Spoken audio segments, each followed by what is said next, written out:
Welcome, everybody. This is a special rescheduled meeting for the July meeting of the Franklin Township Historic Preservation Advisory Commission. In accordance with the Open Public Meetings Act of 1975, this meeting has been appropriately noticed and advertised. So I hereby can call the meeting to order. For information, everybody that's here, this meeting is being recorded for later rebroadcast on the Township's YouTube channel. So whatever you say will be held against you. I'm kidding, of course. With that, I'm going to call the roll who I see on the screen. If you're here and I don't call you, just let me know. I'm Andrew Burey, I'm here. Nancy Hohenstein is here. Anthony Gannum, I see you. David Weaver, welcome. Jessica Johnson, you're here. And Glenn McParlin, you're here as well. Vince Dominic is here, but I don't know if he could hear us. And we do have company for our applications tonight. So we could roll right into the first formal application, which is 11 Union Street. It's Randy Snyder. This is a continuation of a previous application and approval for a fence on the back of the property. So are you here? Randy is not here, but I'm here. Kelly Probst, her neighbor at 2 Union Street. She asked me to sit in for her. Kelly, you're from 2 Union. And what was your last name? Probst. Can you please?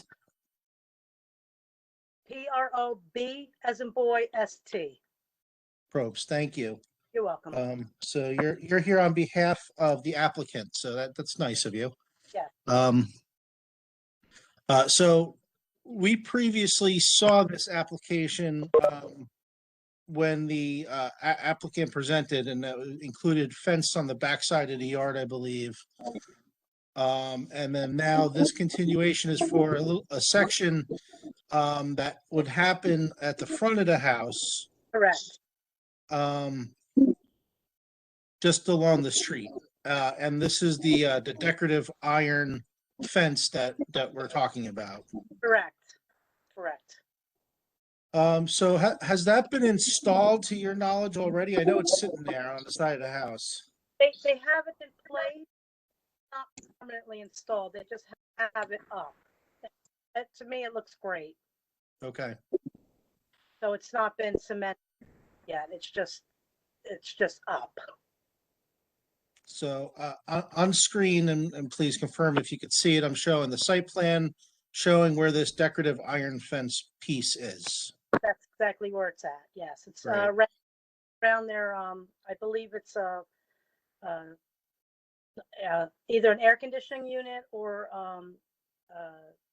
a generator. I can't remember which one it is. Yes, generator. Right, there's a generator there. Yep. And an air conditioning unit. Yeah, it looks much better with the railings around it, to be honest.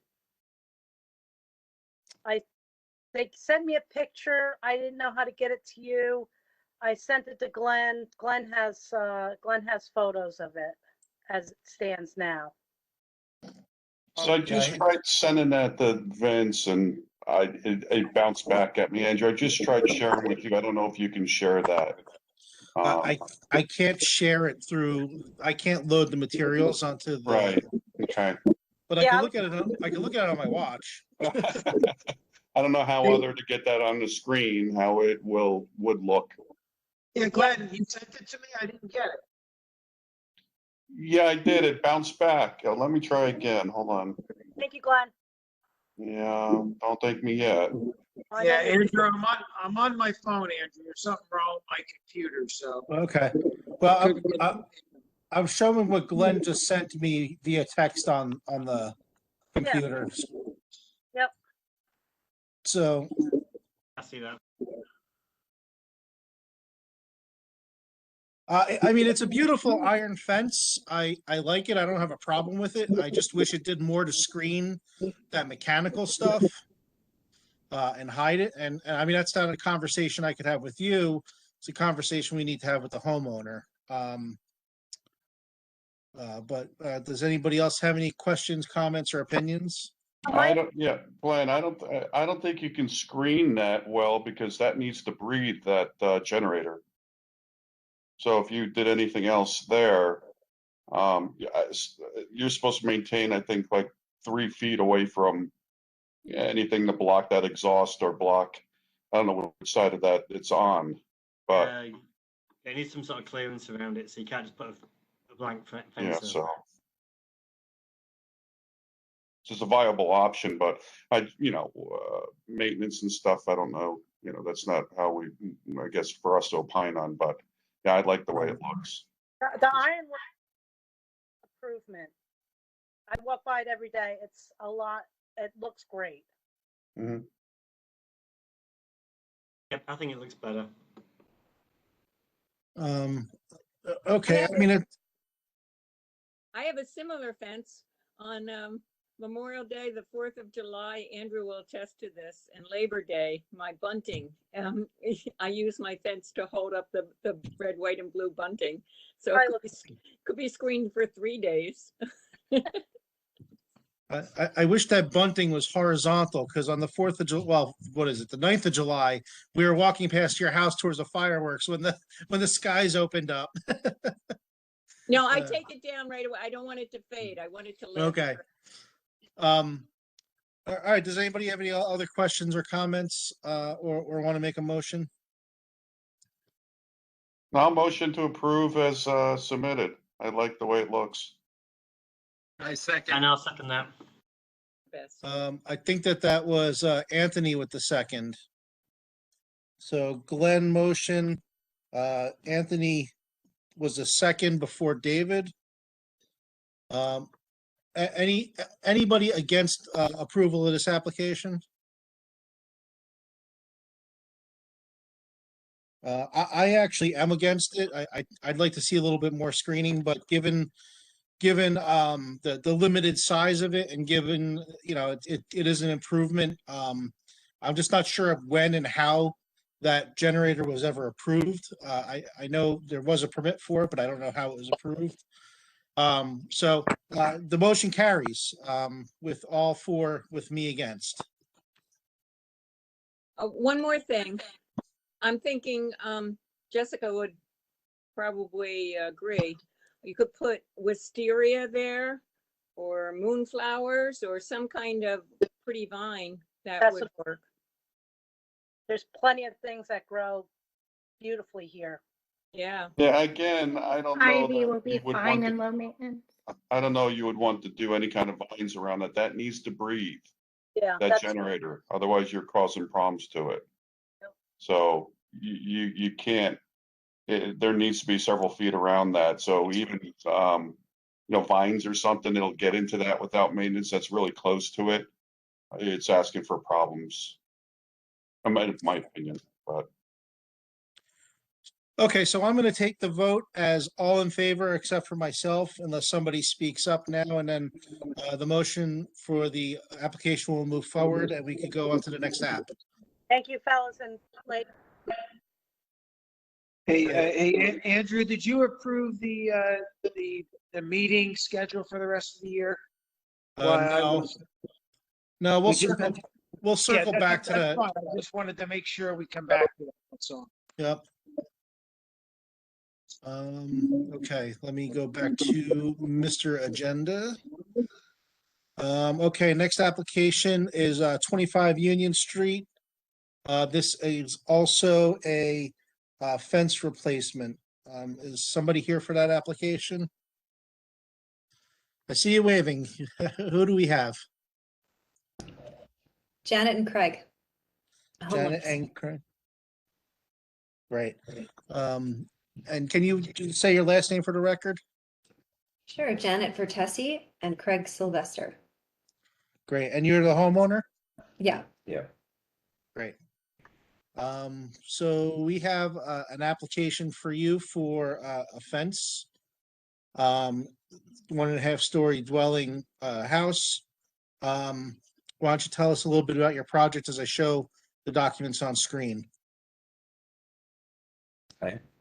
So this is a fence that is at this point more wrought than wood. And we're interested in doing a direct replace. So same material, same style posts, and similar picket. We're just going to have it straight across as opposed to scooped the way it is now. Okay, now it says all documents on this, Vince, but is there only one drawing? Is it just a site drawing or are there photos? We sent photos in the document as well. Yeah, you should, if you go down, Andrew, there's 1 through 10 on the left side. There we go. Yep, I got it. I had opened up my thumbnail view. Okay. So this is the current state of the fence. And there's several pages of photos. Since moving in, we've done what we can to keep it alive. I've had to put a lot of panels back up after our various windstorms over the years. See, I've been replacing what I can in terms of pickets, but they don't even sell the same thickness anymore of picket. It's been about 20 years or so. This fence, right? As far as we know. As far as we know. But I think we're interested in something that's a little nicer. So you're replacing in kind the same exact fence, the same exact location, Yeah, with the same exact posts. yeah. And is it going to be wood or is it going to be vinyl? What are you doing? Wood. We're maintaining the wood fence. Good choice. Anybody have any questions for this applicant? I do. Will they be dog-eared like your existing fence or the picket style like in the photo? Picket style like in the photo. We can't find the scoops anymore, but additionally, actually the thing about this fence is that some of the panels are scooped and some are not.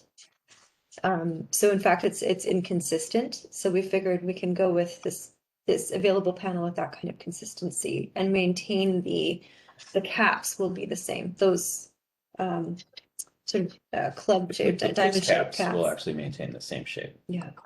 So the final appearance is going to be more like this. Yes, more like that section of fence. Those are dog-eared or Yeah, except that we'll actually have, it'll be straight, but it'll be picketed as in the photo we've provided for the new fence look. With the highest point being 6 feet.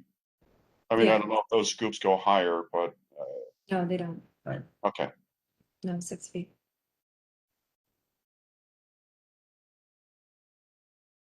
Okay. Anybody else have any questions?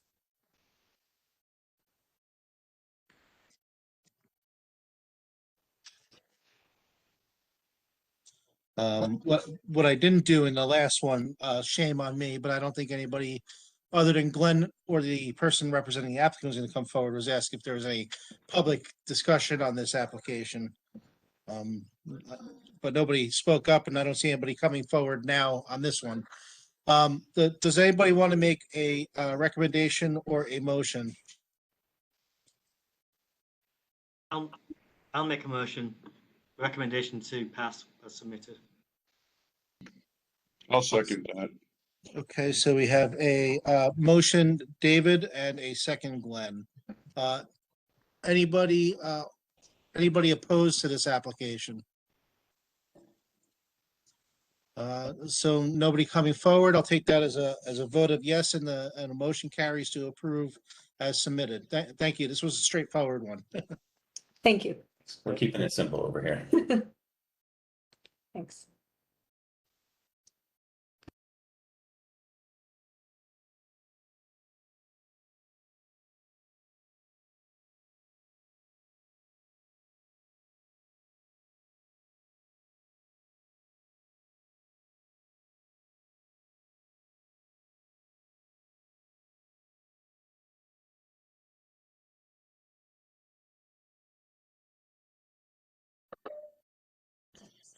Okay, so sorry about that. The next application is the Franklin Township Sewer Authority, 2365 Amwell Road.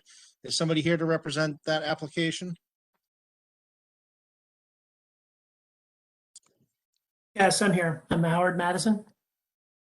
Okay, thank you, Howard. Let's see if we could open this up. Howard, why don't you tell us a little bit about your project? I know that, just for everybody's information, this has already gone through the permitting process. So we're a little bit out of order here, but we do get an opportunity to review the application before it's built. So, take us through it. This is a small pumping station, sewage pumping station located out in East Millstone. It serves that area. It was built about 20 years ago. There is no structure there currently. Everything, primarily the wet well is below grade, but there is a wall which has all the electrical gear for the pumping station attached to it. So it's an open to the environment situation. So the equipment is corroded, kind of reached the end of its useful life for the purpose of the authority. And so we want to relocate the equipment so that it's inside a electrical and control building, which is a prefabricated fiberglass structure. But in order to do that, these are considered critical facilities. They have to be located above the 500-year flood zone, which next to the canal puts it up out of the ground. And the building is going to be 15 by 20, like that. So- Good. So the image I'm showing here on screen, basically, is this the general location of it? It's behind the fire department building? Behind the fire department, tucked off in a corner, and it's the route of the canal runs parallel to, you can see the canal on the left. Yep. And the very back sliver of this corner is located in the canal zone, which is where the pumping station is. Right, and then the adjacent property is what we know as the Anka property. And that has a whole bunch of truck and various storage there. Yes, okay. Okay. Just Yeah, that's- orientating everybody. That kind of obscures the view from the canal, but yeah, that's correct. Was there? Okay, I'm just gonna scroll through the pictures, and anybody from the group, let me know if you need me to stop. So you can see where we're at.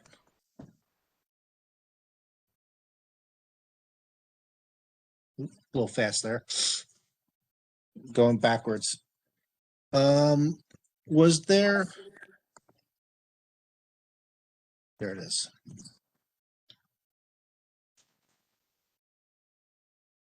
So I'm gonna load up the drawings for the building.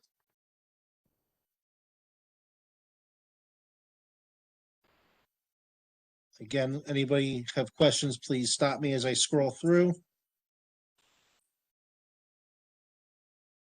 I don't see any. This is all site plan stuff, correct? Mm-hmm. Yeah, that's the railings and other kind of ancillary pieces of equipment. Yep. There's elevations of the structure in here as well, right? Keep going. I recall seeing them. Yeah, there's a picture of the building in profile. I think- don't see I think it's before that. There we go. Is there any way you could move that around? I don't see a thing on my screen. You have to manually zoom in yourself, Anthony. I can't zoom your screen. Oh, okay, I would if I could, but I can't. okay, no problem.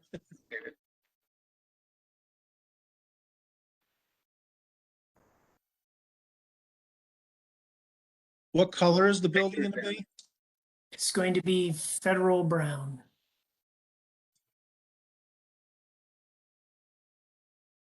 How far up is it going to be on a foundation? The foundation is going to be 4 feet above the grade, and then the building is about 8 feet tall. So to the top of the roof or to the top of the wall is that approximate 12 feet? Top of the wall, I think the roof is relatively shallow. I think it's probably another foot to the peak. 10 feet there on this drawing. Jessica, did you just ask a question? I couldn't hear it. Oh, yeah, it's in this section you're showing here is 10 feet tall, but wasn't sure what the foundation was. So that's 14 in total from grade. Right. So is this a requirement of base flood elevation plus for resiliency, or where does this only come Correct. from? Yeah, because these are designated as critical facilities, they have to be above the 500-year flood. So is it BFE +2, +3? What is the requirement? I think it's +1. +1, okay. The 500-year. It's not. I think BFE refers to the flood hazard area or the 100-year. I can't remember which, but we're beyond that. We're well above those considerations because of Superstorm Sandy. Right. So there's really not much for us to opine on because it's requirements of infrastructure for it to be as tall as it is. And we don't typically dictate colors on stuff, but I guess I would say that Federal Brown is a pretty basic color, kind of blends in with the fall. That was the agreement that we had with the Delaware and Raritan Canal. Okay. Actually, their choice. So what was the Canal Commission? What else did they say besides color? Or did they have any comments? They wanted certain plantings along the side of the property that would face the canal. Even though you really can't see it because of the truck yard, they wanted a certain type of plant to be along the fence line. Is that planting plan as part of this package? I don't think it is based on what we submitted, but it's 20. I forget what the name. I forget what the Latin name is of the plant. That's okay. Our plant guy is not here. Okay. Unless Jess is a pretty good plant person. There's a list. Latin name. Yeah, we had to choose something off the list of things that was acceptable to the Delaware and Raritan Canal. Okay. And then here's the DRC's letter. So Vince, American Arborvitae. That's what we chose. but a deer are gonna love that. I know. What is wrong with them? The thujas, they're gonna last 15 minutes. And I that's would not even- recommend against them. Go with green giants or something. That's pretty funny that they would recommend that in that location. Vince, at the end of the day, is this a recommendation to planning, zoning, or is this an approval? What are we doing? No, this is an approval. All it needs is a building permit.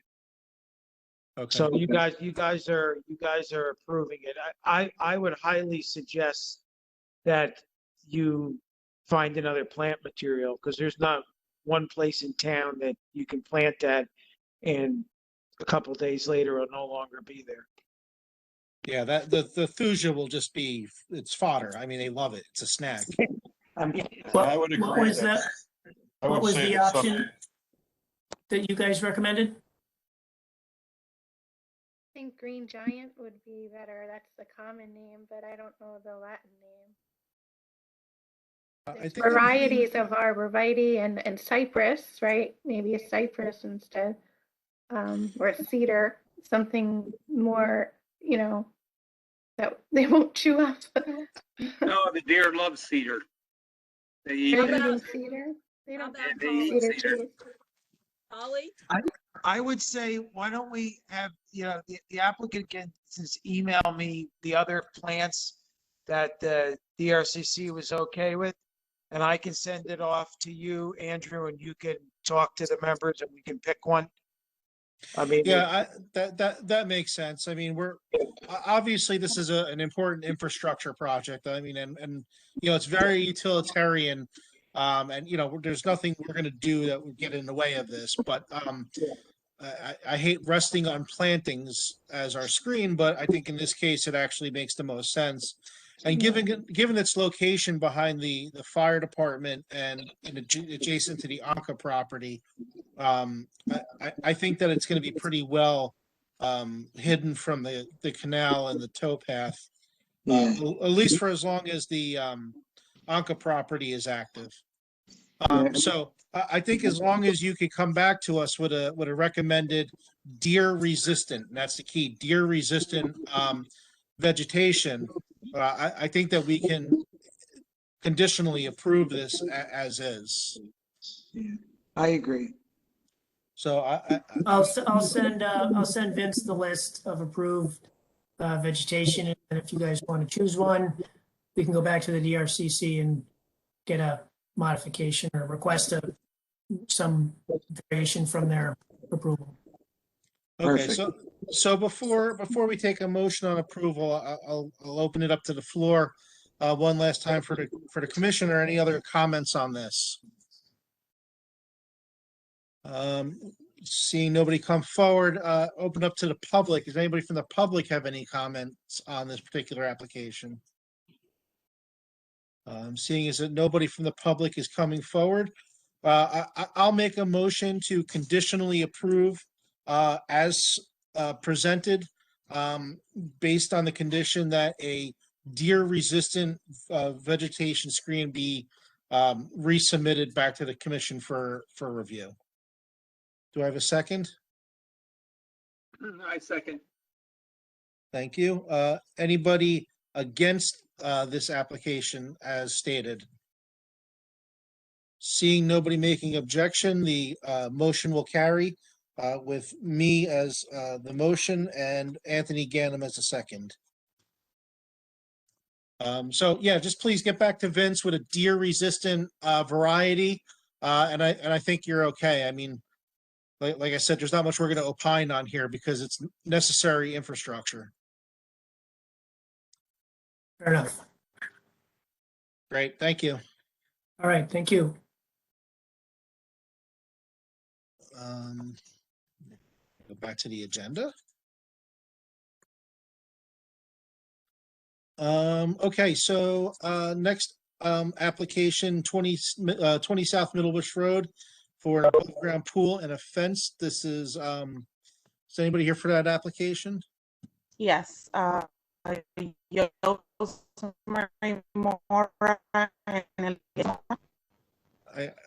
hear you, but you're breaking up. can you hear me now? Can you? There, yep, that's better. Okay. Yes, Yosemite Mora and Eliezer Mora. Great, thank you. Why don't you take us through your project as I look for the drawings and stuff? Sure. So we recently moved or bought our home in February. We are on a corner lot on South Middlebush Road, and it is a very busy road.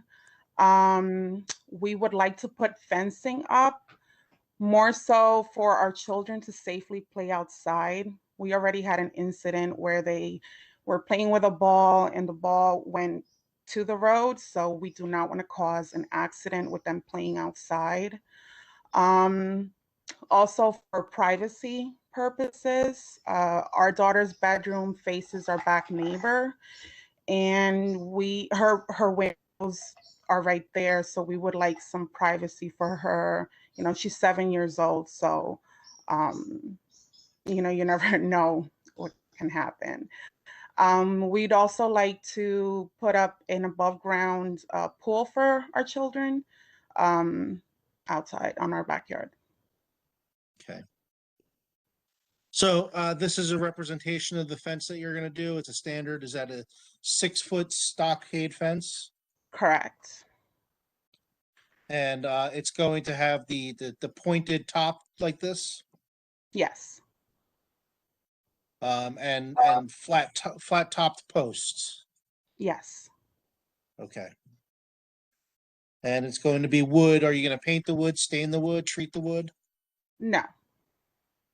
Maybe Okay. treat it so it can last a little longer. So I'm sorry, stain it. So Treat it. Maybe treat it a little bit so it can Okay. last. Yeah. Okay.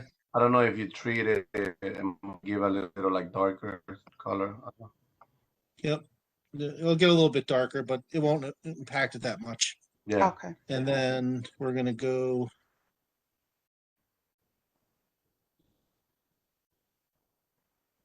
And so what's this second fence that's part of your package? That was just another option, just in case. Our preference would be the wood. When we have the company come in, they mentioned that the wood is so expensive. They on the same price now, wood and vinyl, and they had this kind of like vinyl. They will give you the look like wood, but it was pretty much just like a plan B.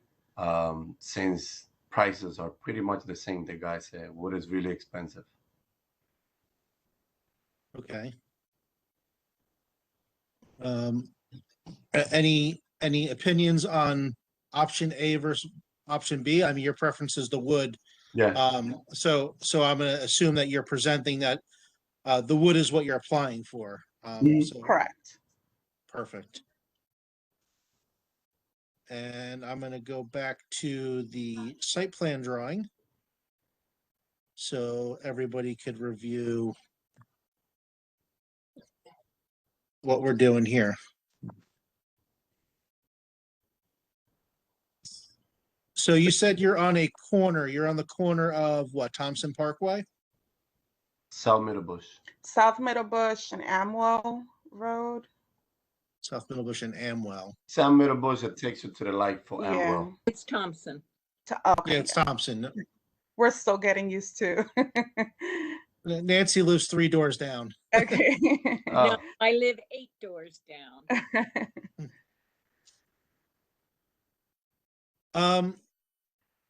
Where, I guess the drawing is not clear to me where you're intending to put the fence. So I submitted another with the I highlighted where the fence would go. I don't know if you're able to. Yeah, there's Okay. another drawing there somewhere, Andrew, that shows where the All fence. right. I'm There should be. technologically impaired tonight, so give me 1 second. No worries. Fence picture. Fence picture.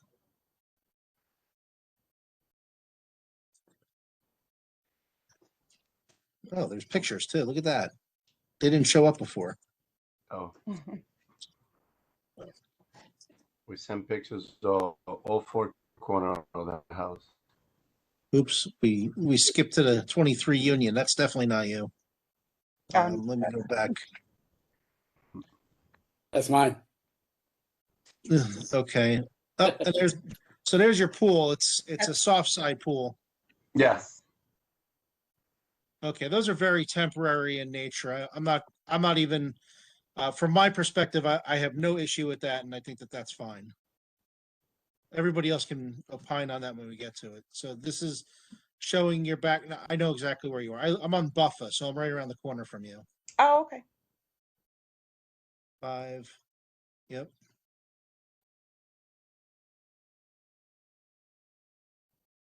Okay. There's the back. I'm just looking for that Yeah. one. That's the survey again. I'm sorry.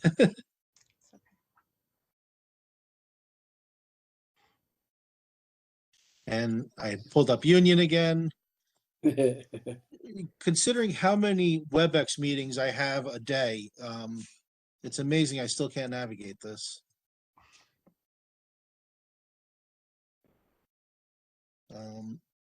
Technology could be tricky sometimes.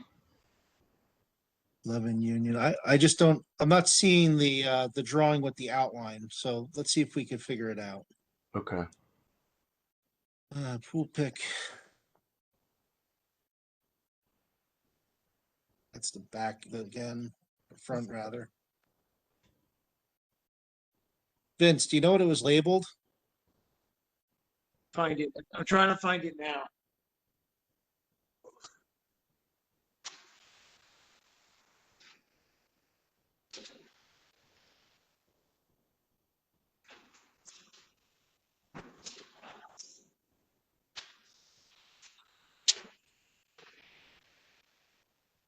Andrew, Yeah, uh, the survey is up. The fence, at the top of the property, it's going along the property line. And then to the right of the property, it's on the right of the property line to the right corner of the house. And then it's doing the same on the left property line. It goes down on the property line to straight across to the left corner of the house. So basically, the whole back of the yard, right on the property line to the corners of the house are going to be enclosed by the fence. something like that. Yeah. Mhm. Yes, exactly. Exactly. Okay. So I'm approximating this. I guess I don't have the drawing, Vince, but this gives everybody an idea. Yeah, that's pretty much what it is. That's exactly what it is. Okay. Anybody have questions or comments? I'm not familiar with this corner. Is Thompson there? You're right on the corner of Thompson Parkway. Are there sidewalks or anything, or is that the road? How close is this? And can you see if you're turning the corner in a car? The front of the house, pretty much it has 3 big trees. So it have about 15 to 20 feet from the front of the road into the house. That kind of curves as you come into where you're gonna hit the light in the street that you guys are talking about. Thompson. Yeah, the Thompson Parkway. So South Middlebush Road actually used to go straight to Amwell Road. So it used to go straight through in front of the church. Oh. And about I guess 12 years, maybe a little bit longer, Nancy, 15 years. There was a realignment of the road that made it turn to that road. So it's technically Thompson Parkway because that's what previously it was called. So it now goes from South Middlebush Road, transitions to Thompson Parkway to Amwell Road. So directly to the left of your house is actually the house that's on the corner for the adjacent street, right? So there's a house on either side of you. So bringing that fence to the edge is actually bringing it to a dividing property line between this house and another house. So it's on a bend in the road. It's not really on a corner of a road. It's a kind of a weird condition. Yeah, they told us it was like a corner. Like that's why we said that. Andrew, are you able to pull up the front of the house without losing your artwork as well? We can How lose. far? How about? I'm just trying to envision. You know, if it's hits the house too far up front, it's a single story and it was brick, right? Is it going to blend too much? If it's set back, will it look a little better? And Nancy, I'll have to opine, we'll let you opine as your neighbor a couple doors down, how it might, if it's right up against the front of that house, how far back is it going to be set back off that front corner? I guess I'm asking, is it? Yeah, because if it's right up to it, it might. No, I agree, Glenn. I think that we're You're gonna lose the front facade of that house and it'll blend into that fence without it being set back. Yeah, just like with any fence application, we're relatively consistent with stepping it back off the front corner of the house. Yeah. I think that'll be the case here. Okay. Andrew? Yeah, Nancy. I have a comment about when all that road construction happened and or when the change happened and they took down 35 trees in Thompson Park. Actually, they spelled Thompson wrong there. I don't think there's a P in Thompson. because it was for Ralph Thompson, the guy who lived across the street and whose father was the pastor. But anyhow, I believe if you went back to the survey, the applicants might have to check with that property that is to the left, that looks like, I'm not sure that it's really their property, because what they did was they cut into the park and made the park smaller when they made the road, when they changed the road. And then they increased the property of the Morrow's house, and Patty Rutledge was the name. She's since moved, but that was the other house. And I'm sure you've noticed how when they replaced the trees on the homeowner's property, the trees survived, but the 8 of them that they put in the park, 1 is left along that road. So do you know what I'm talking about? If you can go back to the survey.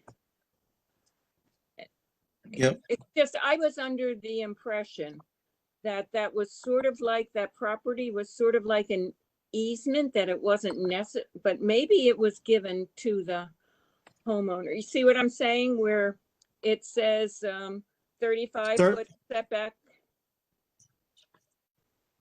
Right here. Yeah. But and in that little, that you know where those new trees are, the one that have the gator bags. Yep. Yeah. So and I thought because those trees were put there, and that used to be the road, that the original property line was closer to the house, and that I can't imagine the county giving people property. Where we did the line, there is a big drain and a utility pole after that. That's why I didn't even count that. Okay, so when you, I'm just trying to. Yeah. When we first moved in, the bushes were really high in that area, and just recently I told the guys to start cutting them because I don't know what section that was, and I just have been cutting it since then. But I understand that I don't think that's part of our property. That's why I stopped the line right on the corner and go straight instead of like kind of curving. Yeah, I was just trying to troubleshoot and like maybe prevent you from putting the fence further. Yeah, no. And then That's somebody why from the county. it was a weird shape. That's why I just went square just in case, because I saw the drain and the utility pole right next to it. So I figured they wouldn't put that in our property. So can you see I'm sharing a Google Earth image? Yes. Okay, so this let's see if I can annotate. So this is the house we're talking about. Yes. Correct. And we're talking about a fence that does Yes. like that. Correct. Yes. With a pool back here. Yes. Yeah. Oh, okay, good. I'm sorry. I thought that the fence was going to go all the way out to the road. No, I was that's where the drain is. Past the line is a big like one of the drains that you put on the street. Yeah, like the sewer. And a big utility pole. And the trees that you're talking about with the green little bags on the bottom. Yep. Okay. So just to zoom out 1 second here, just to get context, what we were talking about is the fact that the South Middle Bush Road, you could really see it when you look at it in plan. Used to go just like that, and it was a horrible intersection. Okay. and there was still this really came out more like this, and there was an intersection here still. So this was a one-way going south, and then the northbound split off and went this way. So it was okay. So it was a goofy intersection. But I brought this up to give context to where we're talking. So this is the house in question. Mm-hmm. Yes. So I guess my one concern that we should be aware of is that if we put this stockade fence up, that's gonna be right here. So that's what you're gonna see from South Middle Bush Road is the side of that stockade fence. And I'm not that I have an opinion on that, I'm just bringing it up. So again, just to roughly draw the shape. Yeah. So what Glenn was getting at is the fence should probably be stepped back, something like that, even though that's a terrible drawing. I'm starting it. I was thinking about starting it on the front. Right side would be the garage, and that is pretty much set back. And on the other corner, where the bay window is gonna be set back because PCNG is there. So I'm thinking about stepping back maybe like 3 to 5 from the corner of the house.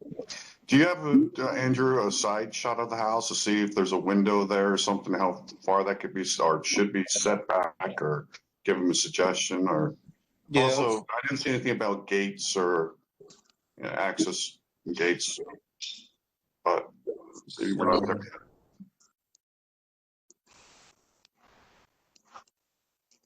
Oh, yeah. There you Okay, so you got a meter there. So is that a meter? This is a meter, yeah. So you can't block that, can you? No, that's You what I have was to at saying. least be behind that. We'll go behind. Yeah. So come out here. Yeah. Yeah. Mhm. Yeah, that's to me, that's okay. That's where the measurements that we did is right behind that for PSNG to be able to reach out to them. I guess the only other concern I have is a 6-foot stockade fence seems tall, given this location. Well, given the proportion of the house, to me, Right. it's gonna look. I mean, like it's blended with it a bit, but I mean, I guess a gate will break that up somewhere along the lines. But do we have where a gate would go? Yeah, on the other side by the garage. Okay, so we'll change colors because it's fun. So this will be where the gate will go. Yeah. Yes. Yeah. Yes. See, So I think on the left side of the house, if we're behind the gas meter, we're okay. And I think that on the right side of the house, as long as we pull that back 2 feet from that front corner, you'll give relief to the corner. Is way far back because the whole front of the house is the driveway, and Right. it's a big open section, so is way back. Yep. That section right there is like a parking section. do you have a picture of that side, Andrew? Yeah. Yes. Yeah, there's The distance from the street to the house is far. It's a good oh, so there's an electric meter on that side, so you're gonna have to be behind that. That's why I wasn't thinking about closing that. I'm leaving that open like a gate. Oh, I understand. So are you thinking about basically back here or like by this window up here? I can see which picture we're looking at. It didn't come through. No. So let me try it again. Let me change the color because I think the color has something to do with it. Oh, blue. All right. So are you thinking it's going to be behind the windows in this area or between the window and the electric meter in this area? Behind the window. Oh, I was just saying. Yeah, that.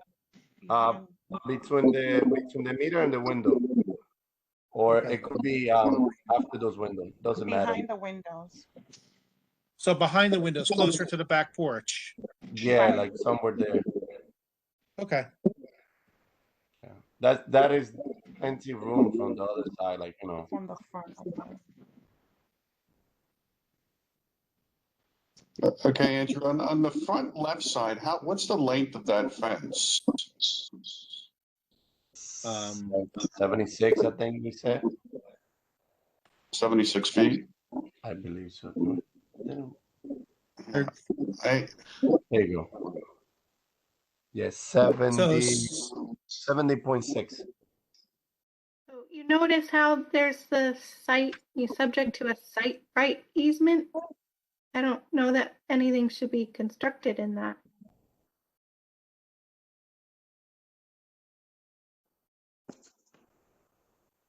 yeah, Well, normally a site easement back from the corner, back to the property each way should be approximately 70 feet. From the center of the road back, 70 feet per site easement on the corner. Well, this one's listed as a 35-foot setback on both edges, and and there's a site right easement, so that would mean nothing should be constructed in there. There's where this fence, looking at right here, coming around the corner. You know what? I'll have to check that out with my engineer tomorrow, because it's sort of a corner, but it's really not a corner. So it's not your, normally in a corner, there's like a little line that you draw.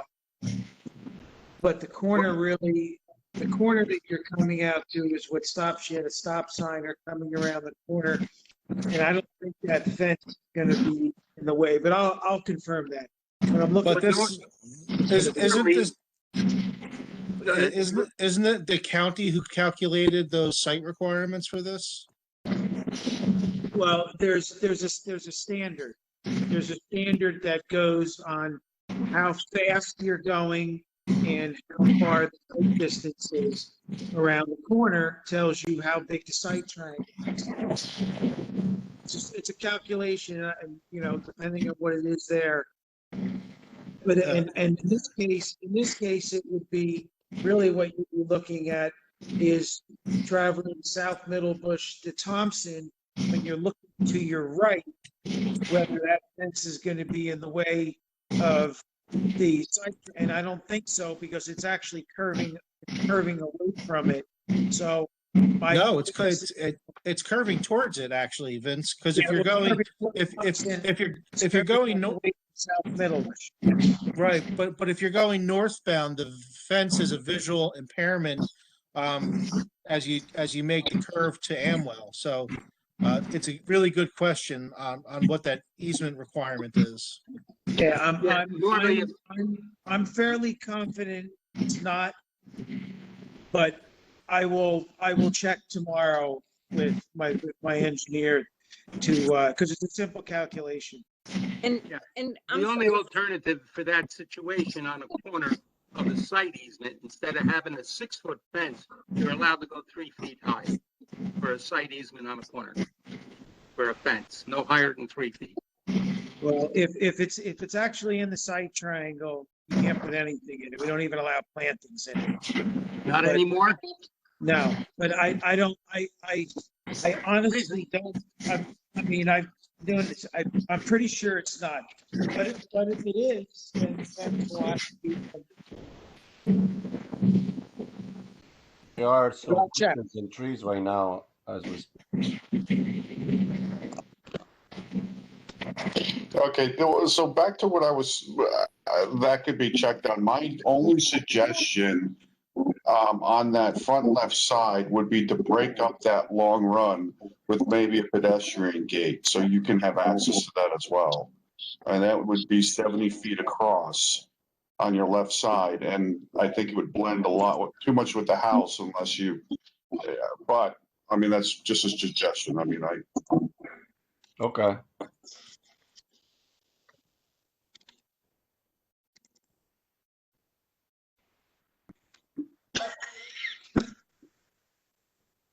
Okay, so let's summarize where we are so far, just on the fence. So it's a wood stockade fence with a straight top. On the left side here, it's going to be behind the gas meter. On the right side, it's going to be behind the windows, but for the porch. It will go the entire length of the property line to the corner.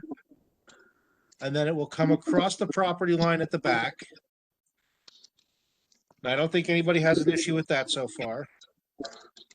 And then I guess the question is now, does it go to this edge, which is within that setback, or does it go to this edge, which is not within the setback? So I think that that can be determined tomorrow, but that seems to be the open question.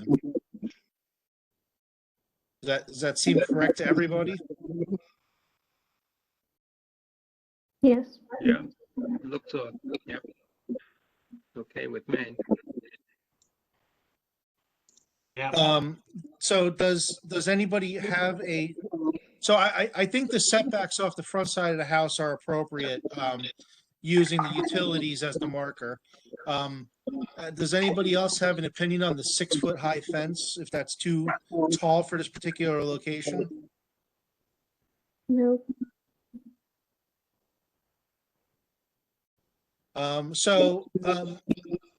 Does our opinion on the fence change if it has to be pulled back to the setback line, or if it could go to the property line? Do we have the same opinion on the impact to the historic district? I will say that it's the only house along this particular stretch that will have that much stockade fence along, facing the historic roadway. So I think that's a little bit something to bring into question. I almost think that if it goes to the setback line, it's more appropriate than bringing that stockade all the way across to the property line on the edge. I agree with you. Yeah, I'd agree with that. Yeah. I agree with that too. Yeah. So I guess the conversation could be, we can conditionally approve it to the 35-foot setback line.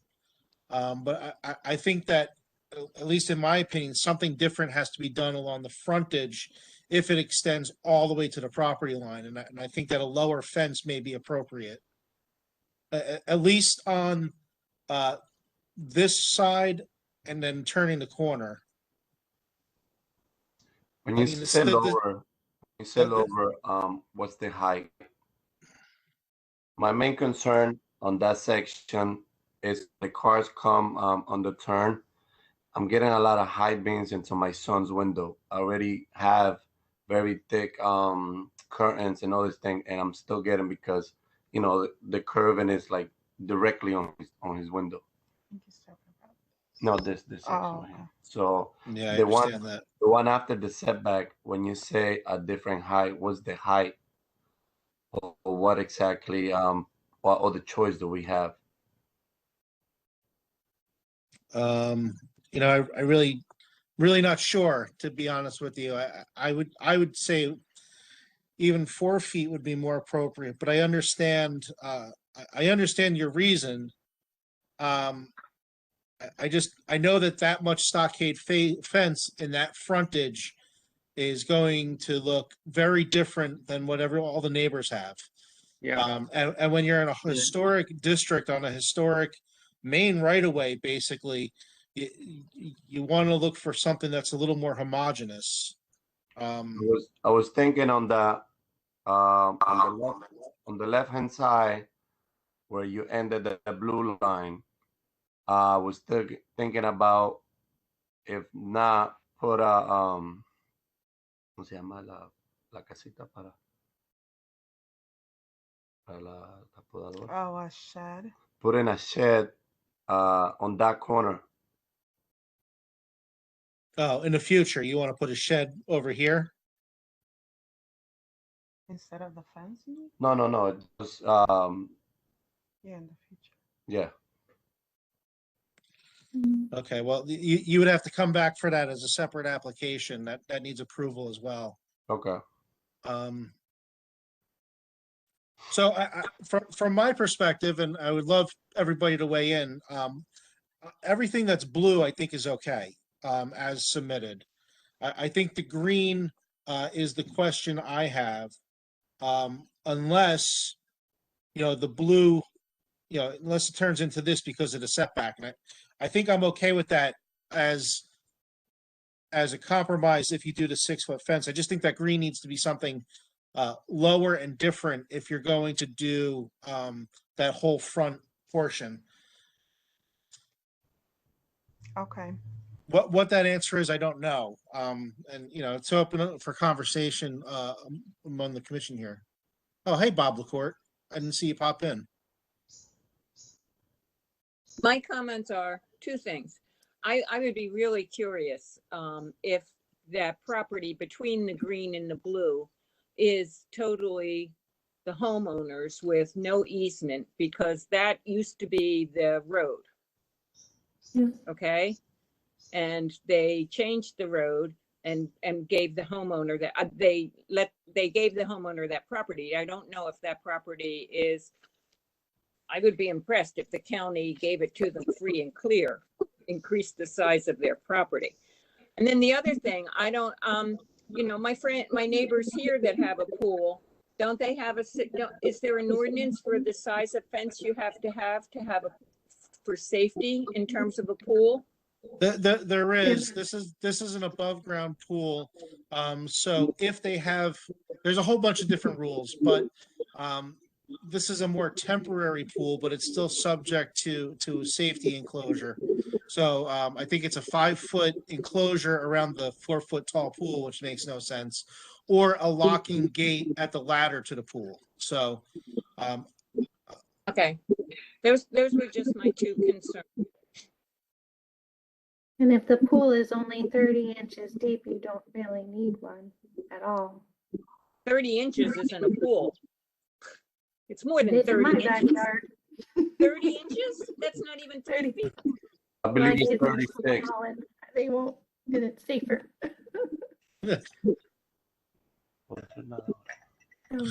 So I'm a little at a loss what to do here. I'm personally, and this is up to the entire group, but personally, I'm okay approving the soft side pool, but I almost wonder if you have to have a little bit of a conversation on that setback, and do a little bit more homework on that to get approval on the fence. But I know that the pool and the fence really kind of go hand in hand from a safety perspective. Yeah, Andrew, I think you should make a decision on if it can go to the property line, what you want that height to be. So that way the applicant knows what their options are and they can do either A or B.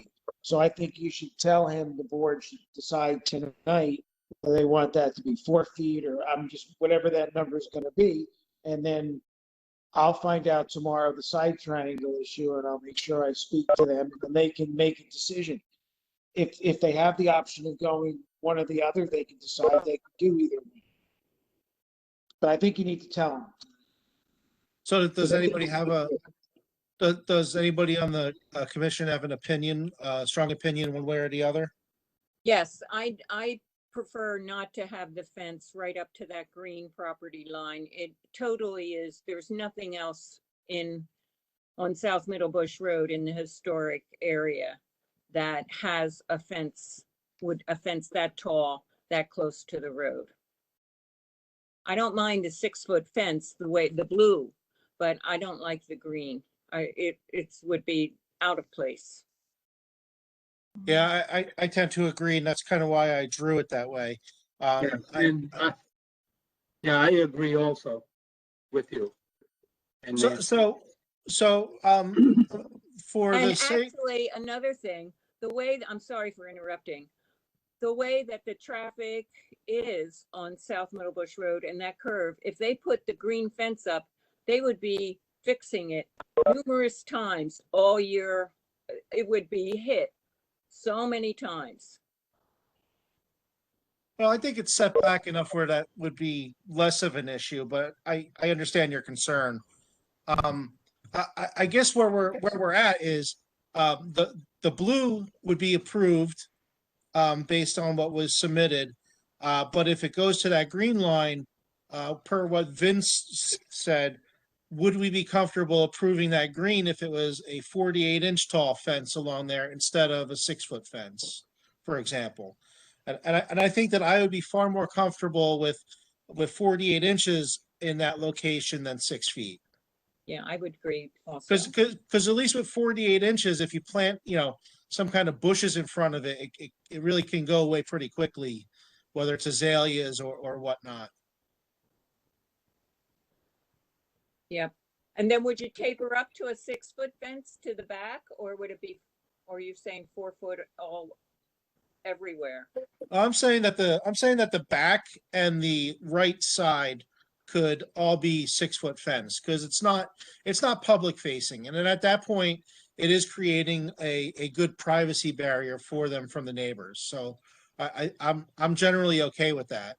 And I'm not bothered by the height difference of the fence from the left to the right side, because the setbacks are both great enough, and they're at different distances from the road. So I don't think there's going to be a visual impact of having, 6 foot on one side and a 4 foot on the other. I think that would be fine.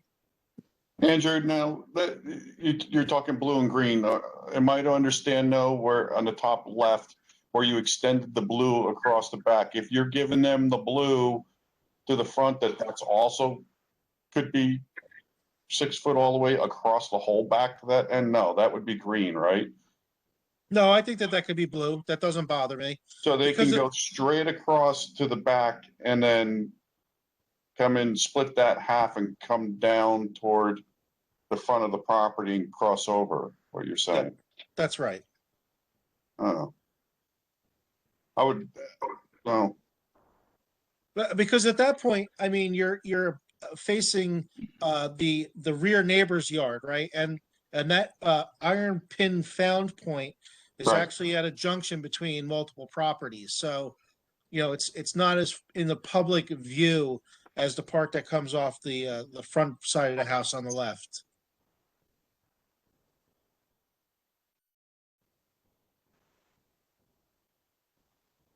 Do you want me to go back to Google Earth? no, I see. You're saying all blue or blue and green without, okay, I see. Right. I don't quite understand just that back section continuing on. But You're I saying don't, you're saying this right here. well, hold on, let me move my screen. Yes, So I guess what you're saying, Glenn, is that should really be, and I don't think I can erase. open. Oh, yeah, open or green. Yes. So either green. Right. Well, I guess it could be, all right, so I guess there's two ways of looking at it, right? Let's, we're gonna do this one more time just for the sake of clarity. And Nancy knows the area better, I guess, there. I don't know, coming from that direction, if just a 6 foot fence sticking out there, hitting the end means anything. Yeah. So it's like, that, yes, that's option A, yes. and option B would be Continue to green around that other the green. box. Yes. But what I'm saying is, let's call it pink. Okay. This pink, if this was the assembly, right? Pink could be continued as 6 feet and then transition to 4 feet at the corner and around the front. If the Yes. whole thing, If it if the whole, continues to green, correct. If you're Right, and only if- doing blue, would you continue with pink as well?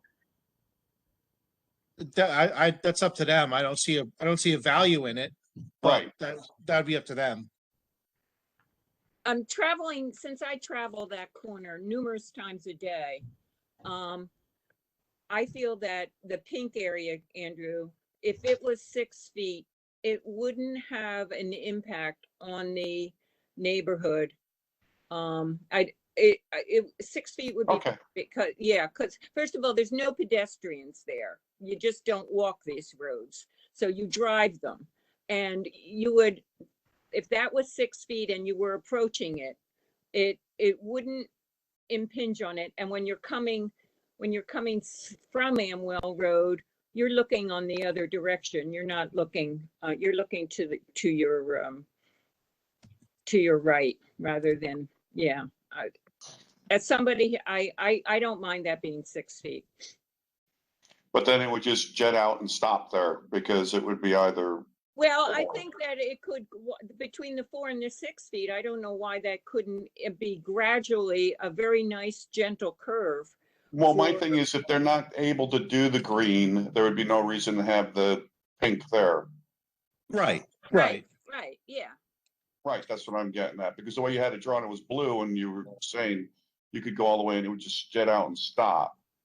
And I don't know how that would look, creating kind of a, So option, so what we've developed here in this conversation is option A is the entire blue at 6 feet.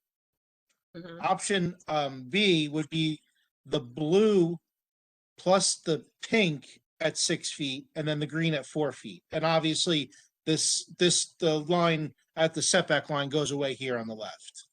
correct, okay, got it. More Andrew, clear. you are a whiz at this. This is beautiful. I don't know about that. And just for the conversation, since the applicant brought it up, in the future, there may be a request for a shed in this corner, which I don't see an issue with, but that's not part of this application. It's just something. No. You just wanted to show off with the pink box. Yeah. Right. Okay, got it. Or here, but you get the point. Yeah. It's not now. So Vince, is that clear as mud, what we just talked about? I understand completely, even though the vice chair tended to try to very much confuse everything with this. But I understand completely, yes, and we'll know what we can do after I find out from Darren tomorrow regarding the site change. So is there any other, so the plan we just laid out, I'm gonna ask for a motion on that. But before I do, does anybody have any other conversation about this? Gates. What would the gates kind of look like? Would they be like a barn style? Would they just be flat, mirror the fence? On the right-hand side, I'm assuming there'll be a gate there, access. So are the gates just the same style as the fence? That's, I guess, the question. Yes. So it would just blend in with this normal stockade. Yes. Jess, you had your hand up. Yeah, I apologize. I don't want to draw things on, but I just wanted to throw out an option for consideration of introducing, if they're intent on having more of a privacy screen for their children, it's completely understandable. If they're allowed to build the green area, perhaps introducing a level of transparency with open, slats would help buffer and maybe look a little bit more architecturally appealing. And just wanted to throw that out there. So you're saying every other slat kind of open type of thing? Yeah. But I think that would, yeah, that is an option, but I think that would give too much porosity for headlights screaming into the kid's bedroom. So I know that's a concern.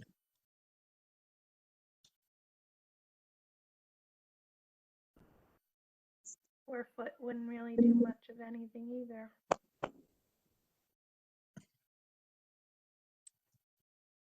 Any other questions, comments, thoughts?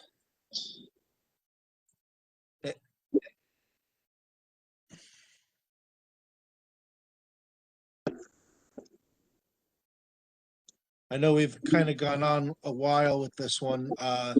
We, the stockade fences in the historic district are pretty tough. I think that this is a somewhat reasonable compromise, especially since there's not one already existing in the district. Is there anything else before I open it up for public discussion? I just want to say that, I sort of feel sorry for the homes that are on that side of South Middle Bush Road, because they were built in like the 50s. And as opposed to ours, that were built in the 19th century. So the stockade doesn't bother me. That's the style is not as important to me over there, because that brick ranch house, if it was anywhere else, a stockade fence would be okay. And I think it would be like, sort of like, it wouldn't even be architecturally or historically correct to expect them to have a fence like we have on our side of the road. Right, that's a very, very fair point. But we do have to consider the impact to the overall district and, Yeah, that's why I don't want the 6-foot fence right out to the road. right. Yeah, but And living in a 1950s ranch house myself, it's the new historic,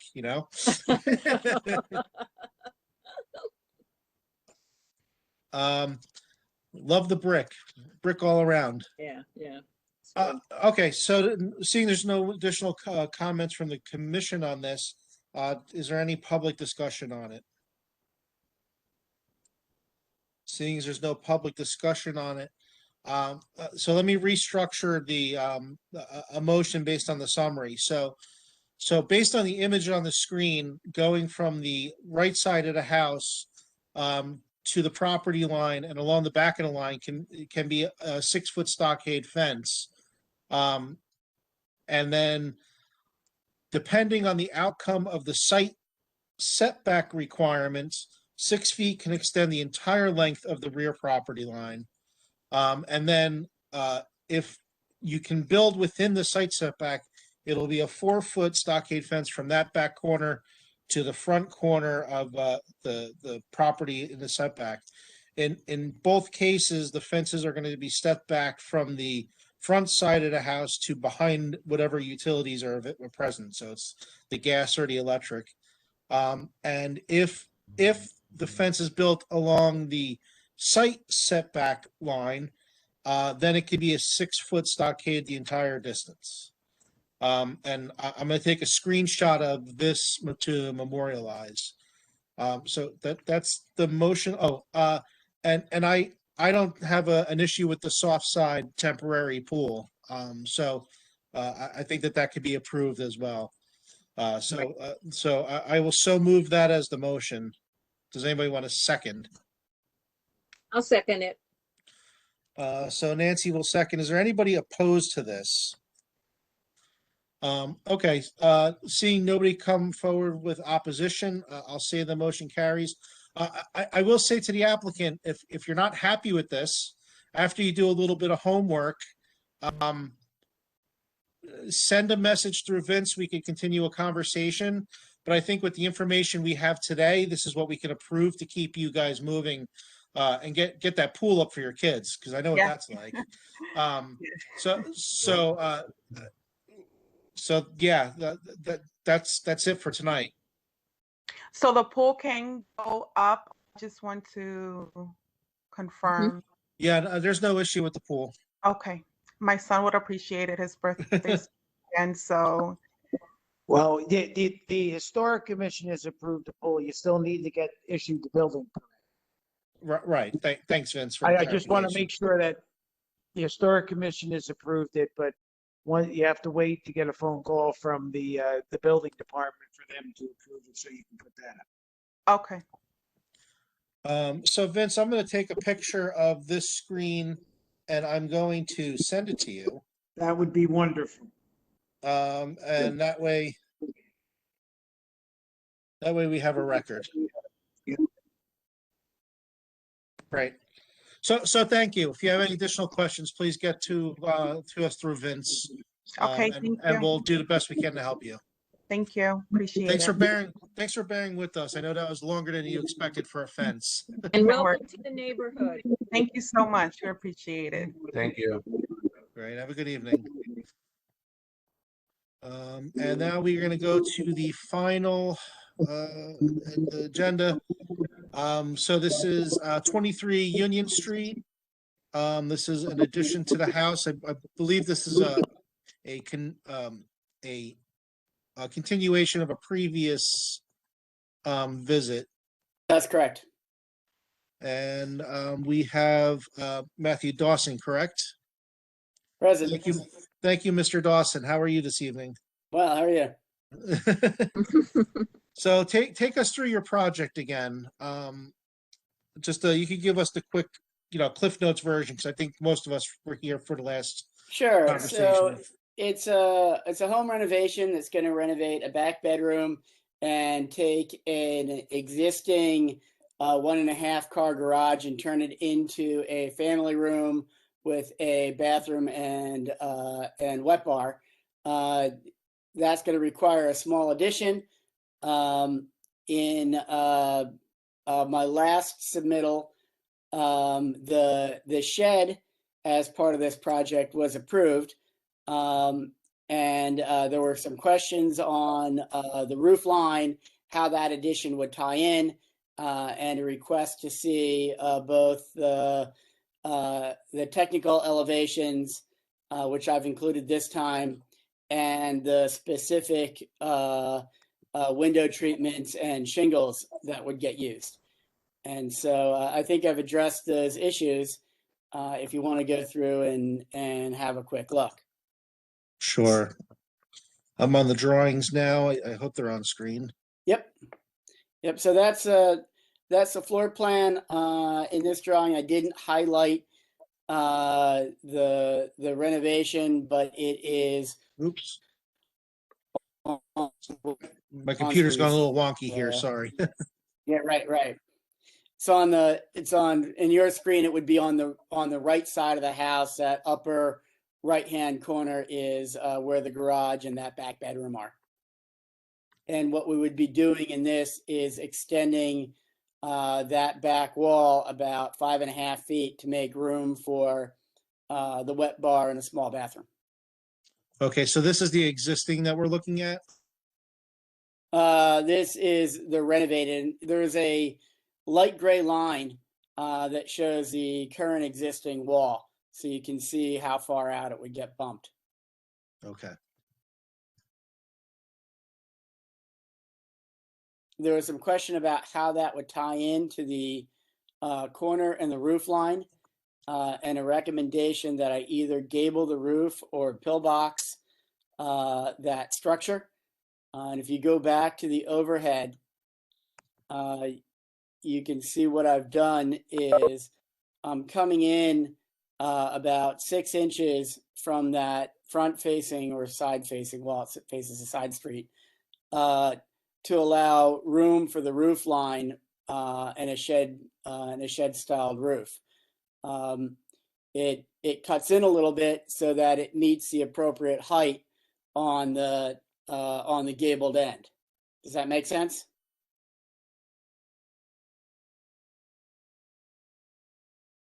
I think I understand what you're doing, but let's keep going. Okay. So if you go to the side elevations and back elevations, you can see that more clearly. So this is a side elevation. Oh, you just pop past it. Go. Yeah, but back sorry, a my little bit more screen. computer's acting just a little bit wonky. So there's your section. So this is a side elevation. It shows the addition build out. It also shows what happens where the existing garage door is. That gets a foundation wall in its place where the concrete apron is now, and framed out to allow for a window in that space. And then the addition goes out 5.5 feet with a shingled roof that's a 3-on-12, which meets the minimum code.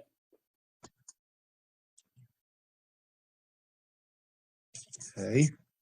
If you go to the back elevation, you can see that bump in. I think it's the next screen, maybe. Yep, it's processing slowly. Gotcha. There you go. So in this back elevation, whoops, lost it. One more back the other way. Ah, there you go. Oh, nope. Yeah, sorry, it's jumping around on me. Let's see if it stays. All right, very good. All right, so in this back elevation,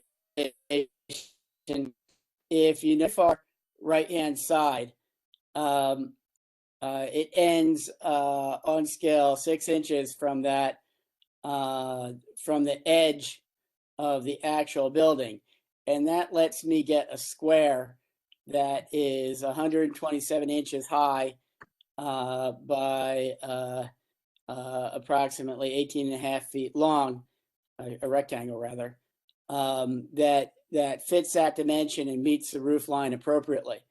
It also allows for the necessary height to get a 3-on-12 roof pitch.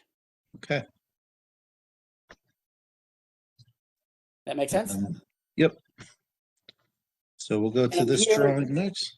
Here you can see in pink on that bottom photo of the house how that lines up. Okay. Okay. And then I think the next So shot. Oh, go on. I was gonna say, so basically you took that the right side of the addition and cheated it in a I few did. inches to get that, to make sure that that roof got underneath the eave of the existing gable. Absolutely. Correct. That's Good. exactly what I did. And I also shortened the addition by a few feet to make sure I would have the necessary roof pitch and wouldn't have to consider a flat roof or a different roof system like a metal roof or something like that I thought might be more difficult to get approved. Right. And just I'm gonna go to the site plan, I guess, next. Mhm. I guess my other question is, so this is the front is Union, but the back basically is going to be your shed, and then Yep. behind you is the parking lot for the church, correct? That's correct. Yes, Okay. that's correct.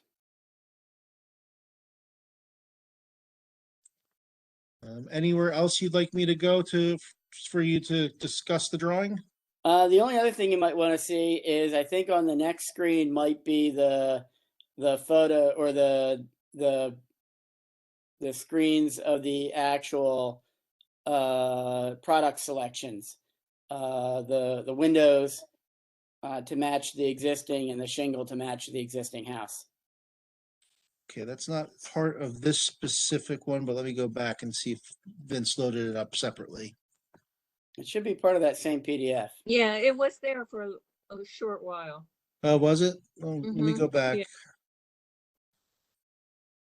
Like I Yeah, I said, thought I saw it in passing. for some reason, I'm running really slow here.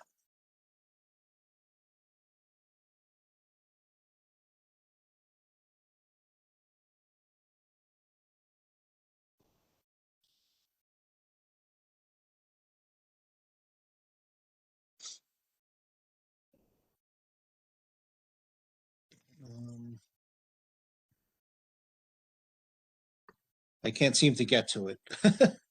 It's in there. So while I figure that part out, does anybody have questions or comments while I look for this?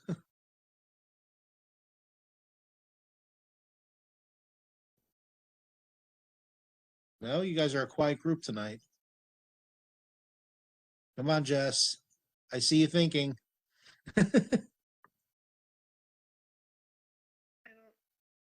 I'm supposed to say this, but I think it would help you tremendously if you engaged a professional on this little project. I see a lot of technical There it is. problems. And I think you would benefit from having expertise on your side.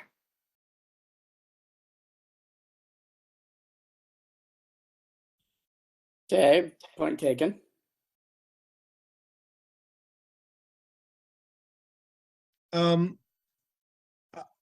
I will say though that you listened from the last conversation and improvements were definitely made to what you've presented. And I think that by taking a better look at it, you kind of understood the roof a little bit more.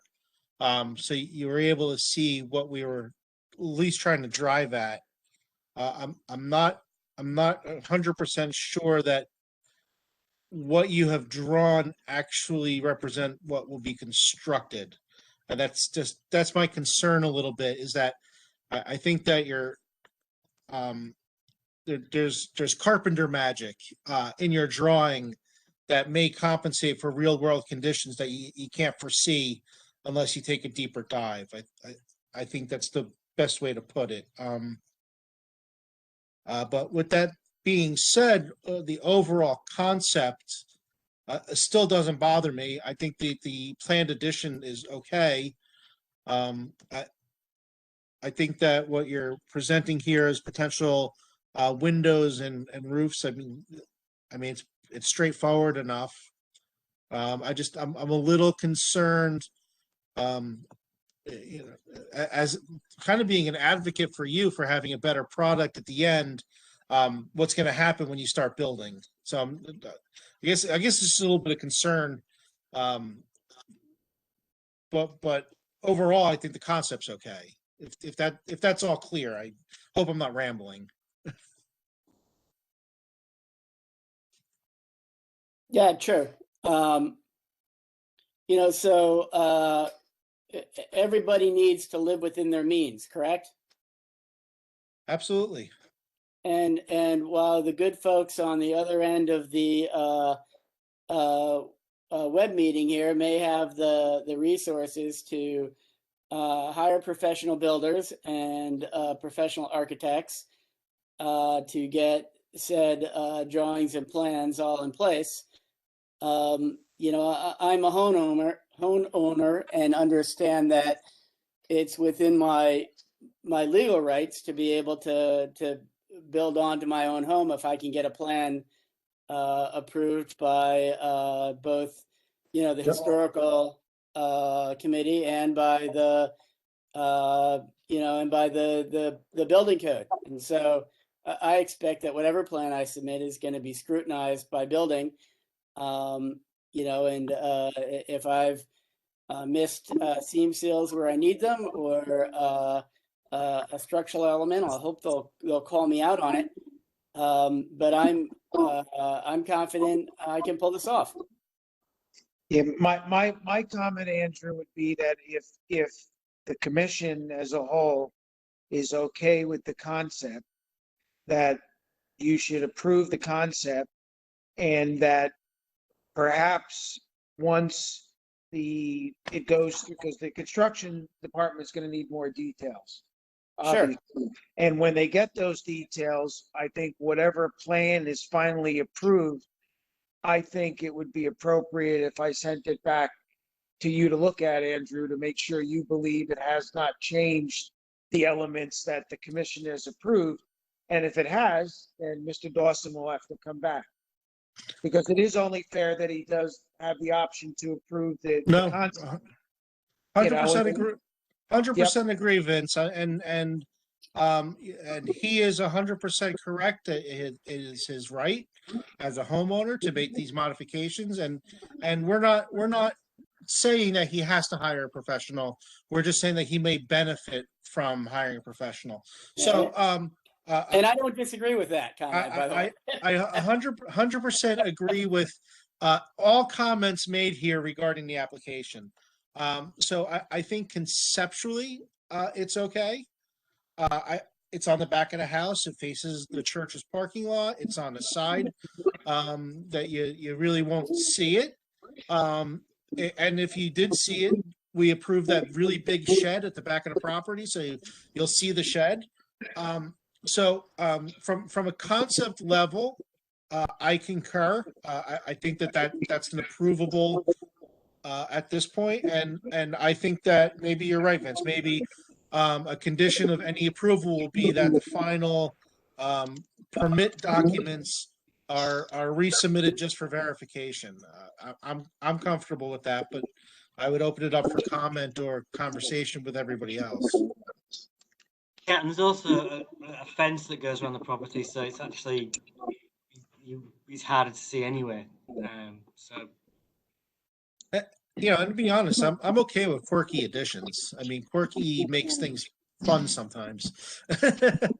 Incidentally, there's a line of trees outside my fence line that further obscures the view. yeah, I run around there, so I kind of I know exactly what you mean. Yeah. So I think I made the comment earlier, the last time about how it met that roof, and I see you took that to heart and did, bumped it in there. Is there anything the architects on the board can help him with? Maybe you see something glaring. I mean, you guys are professionals, and you're saying that. Is there something? He doesn't have to take that, but while we're here, I agree conceptually the way it looks right now, but I can't. Yeah, he yeah, said something about a metal. just be very careful that. because Yeah, I think get it. But like where we it hit the talked roof line conceptually, before, but- I could see that was a little off, and Yeah. that's where I opined on that. I don't want, We don't want either one of our architects to Glenn, do any more than conceptual. Because I see the Yeah, smile. yeah, Okay. no, Glenn, I get it. I can only speak as far as my professional liability insurance will allow me to speak as a public servant. So I could give general overall commentary, but nothing. I'm just trying to be helpful. I'm not nothing- asking you to nothing put anything we- on the line, and if you no. see something that I don't see, like a 3 and 12, I wouldn't be opposed to, he mentioned the metal roof, just on that back section to get that, 312 pitch. He had said something like that. It's I checked such into a the small. It's a small area. It would probably be cost prohibitive to do metal there. And if he could get a 3-on-12 with a shingle, it would be a much more affordable option. Yeah, and I checked into the code. I couldn't find with the manufacturer code on it, or recommendations rather, not code. Can be a lot shallower than 3-on-12. But as far as I could tell from Franklin Township, the residential code remains the same regardless of whether it's metal or shingle, unless there's something I missed there. I honestly I couldn't get a straight answer, and so I said, you know what, I'm just going to reduce my size a little bit to meet the what seems to be the minimum requirement. Yeah, the minimum requirement is set by manufacturer warranty and their installation details. You won't find a code on what the pitch requirement is. If you wanted to do that roof dead flat and can find a material that could do it with proper drainage and a warranty, that's your prerogative. So it's up to manufacturer. Gotcha. All right. That's good to know, for- but I'm set where I'm at now. But I think 3-on-12 is aesthetically appropriate. Mhm. And I'm good with that.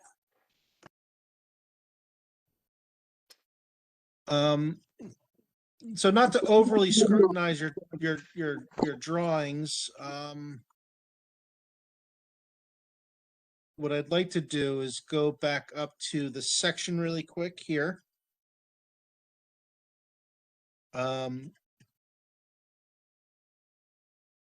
Which seems fine, and I would like to take a look at your materials.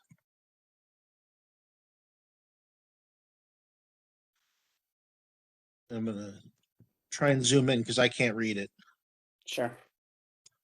And what are these windows made out of? Do you know? Are they Uh, wood, it vinyl? says, yeah, it says in the thing, I believe that's Anderson's. I forget what they call it. I think it's some sort of fiberglass product. It's not vinyl and it's not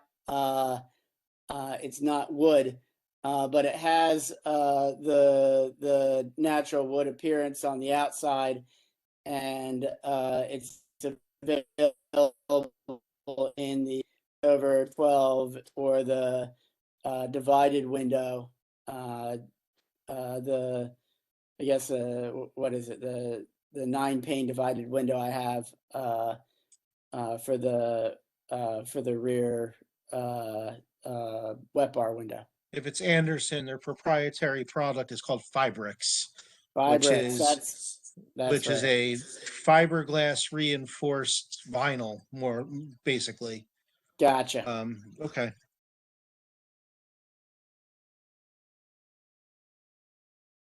Okay. The current windows I have in place were window replacements. We went through this same process, or my father did rather, when he owned the house years ago. They were Silverline, which I'm not sure is even in business anymore. I can't match the exact same window, but I can get really close in both the color and the pane divides, and I can get the size to match exactly. And so that's why I went with this choice. Where do the new windows go? So there is one new window next to the side door where the existing garage opening is now. And then there are two new windows on the addition. One in front of the little sink in the kitchenette and the wet bar rather, and the other in the bathroom that's back there.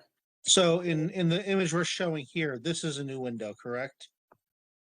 No, actually the one closer to the door is. That window's existing right now.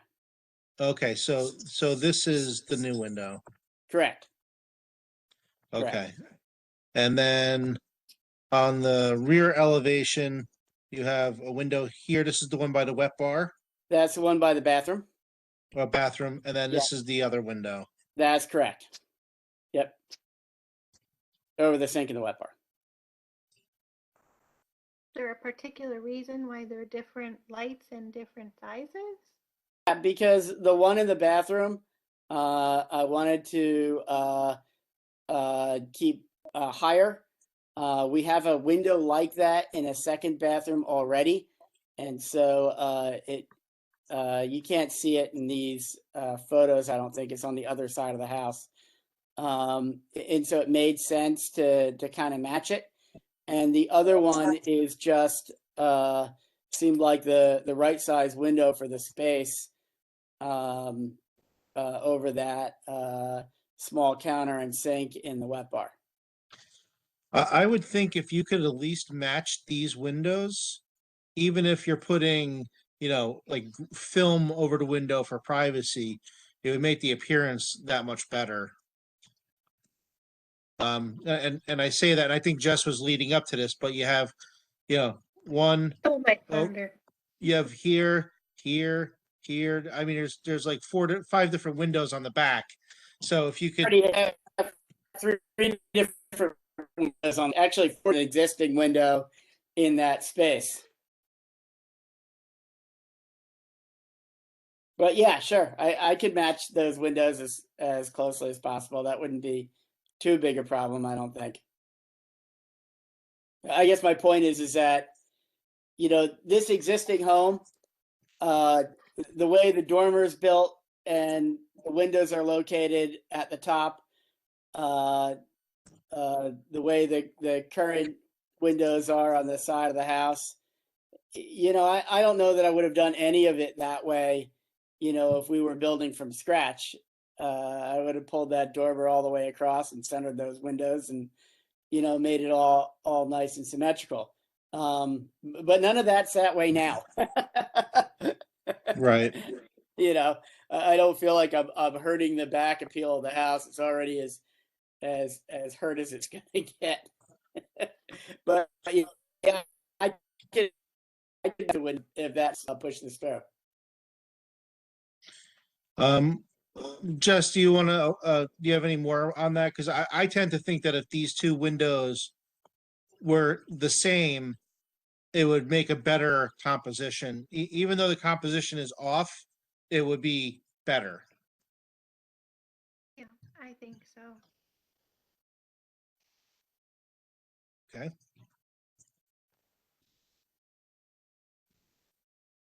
And from the last time you mentioned that you would have a stucco finish. Yep. You're doing a wood siding. What's the exterior Now, material? the exterior is going to be stucco to match the existing house. Painted with the same product from Garden Brick Face and Stucco.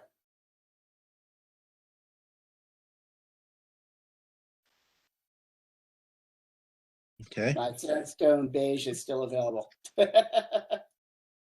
So you're going to have them come in and do the stucco work. So they'll be able to appropriately put in the match line to the best of Garden State Brick Face and Stucco's ability. That's right. Okay.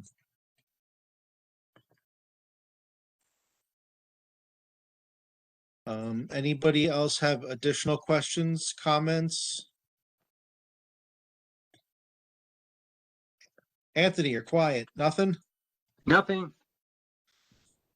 If there's no additional commentary from the commission, I'll open up the floor for any public commentary. Is there any public conversation on this? Seeing no public coming forward.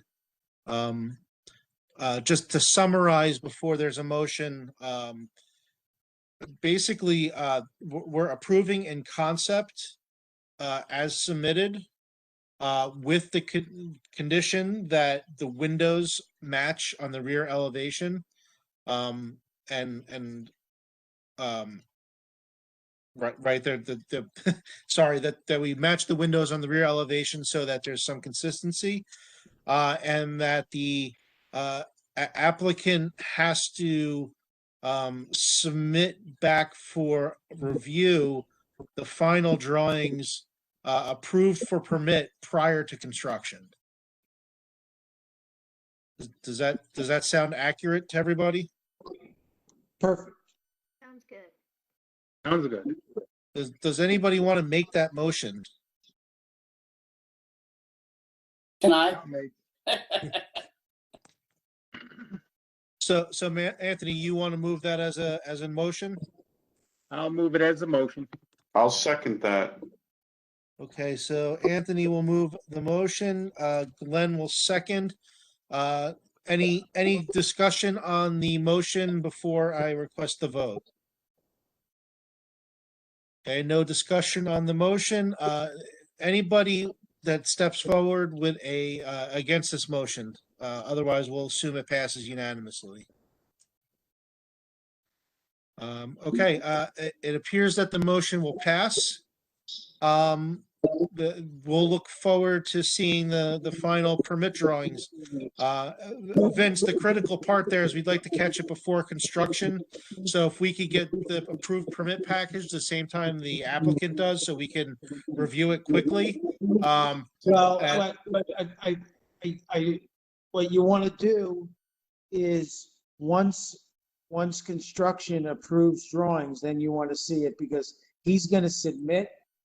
You don't want to get those because they're going to be comments, and you don't want to. I want to see the final approved drawings and comments. Yes. And as soon as those are approved, I will get them to you. Do we want that for? Do we want that for the entire commission's review, or do we want to do that as a quick review group? I would say my suggestion would be that you do it as a quick review group, and if the review group feels that there are too many changes that architecturally change it, then I think the review group should have the option to bring it back or be able to approve it depending on if, the changes that are made. All right, so a subcommittee will be formed from attendees of tonight's meeting once those are available. Yep. Okay, great. Motion carries, and we'll look forward to the resubmittal. Fantastic. I'll get to work. Yeah, best of luck to you. Thank you. I appreciate it. Yeah, great. Turning back to the agenda, I think we're done with, Yeah, no more applications. We're done with applications. Got through them all. okay, so you want us to approve the rest of the year's schedule? Yeah, because what we have to do is each board has to meet, like we're meeting tonight, to approve going back technically so we can advertise again for regular meetings. As you know, the state of emergency has ended. The DCA's extension of allowing boards and commissions to meet virtually versus in person is ending. So we have to, every board is doing the same thing. Planning board's doing it tomorrow. Council's not, everyone else, the zoning board's doing it also. Open space, everyone has to do it. So these are the same meeting dates you approved at the beginning of the year. You're just reapproving them. And as of the next meeting, you'll be meeting in person. And just to reiterate the conversation you and I had, Vince, there is no more virtual. There's no option for virtual. We are now all back in person starting in August. Yes. And that's by statute. There's no getting around that. Yeah, there's no getting around it. There are some boards that have to have 1 or 2 meetings, like the zoning board advertised a certain application for the people that were there and that it would be virtual, and there was no way for those people to change it. So we have to have another extra meeting, but almost every other board will start in August, or the first meeting in September if the August meeting is their next meeting and they have to adopt the calendar again. So what I would like to add to that is, you don't have to disclose now here in front of everybody. That's none of anybody's business. But if you, as a member, feel that you cannot attend an in-person meeting, let's discuss it on the side. I don't think that should count against your attendance requirement to be a continuing member. So we'll figure that out. Understanding the times are still in question around us. So I think that's fair to say that if you're not comfortable coming to a meeting, don't. Andrew? Yeah. Would it be possible to, if there were people that were uncomfortable, could we move to council chambers if that room is available so that we could be more socially distant? Yes, we surely could. Yeah, I If think that that's was the board decided we could do that. I think that's a great idea, Nancy. I think that we should, Vince. Andrew, you know what the only problem is? You know what the problem is going to be?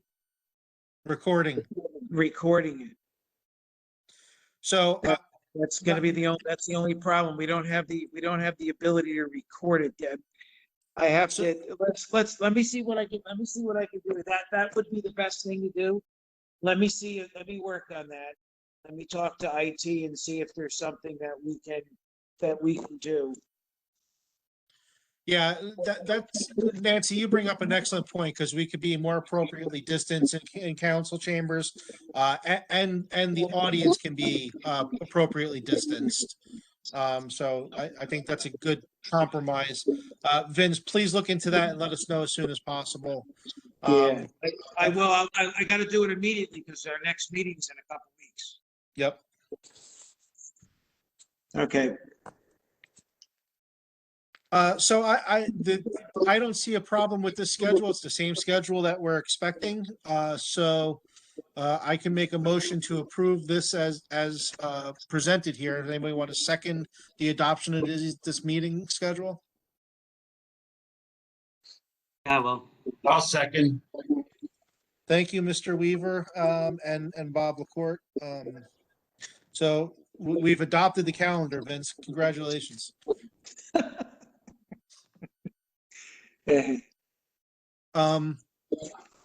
So getting back to the agenda, Bob, was there any open space? No, Andrew, it was mostly for, I'm getting an echo because I'm on this thing twice. It was mostly about the burns down in the southern section of the town. Okay. Controlled burns. Yep. For unfinished business, I would like to remind everybody for the August meeting, I want your ideas for goals. I want your ideas for grant opportunities. And we're gonna put in an ask for next year's budget to account for a match on some kind of grant opportunity. But we need to have at least a rough outline of that. So I will email everybody next week and remind you, but please get back to me with any goals or grant ideas that you have.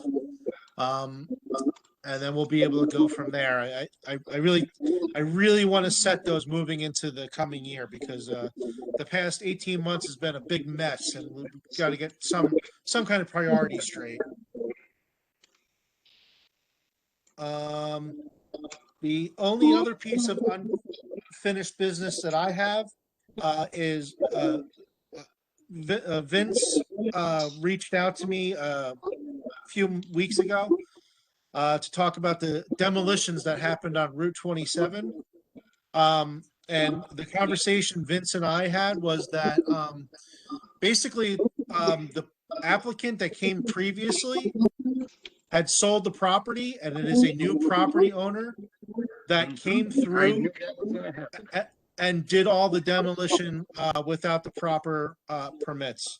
And Vince, you could correct my account of this if I'm wrong, but basically what was relayed to me is that the applicant, the future applicant came hat in hand, basically saying, what can we do to make this right?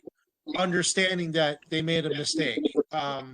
So what I relayed to Vince is that they have to come back and prepare all the kind of documents that we would have required initially for a demolition or a removal, including historic structure reports. They should engage an archaeologist, and that archaeologist should actually propose to us what they intend to do to see if that's an appropriate level of archaeology. So there's more on that to come. Not a lot of information, but I did want to let everybody know that there was that update from Vince. That's pretty much it, right, Vince?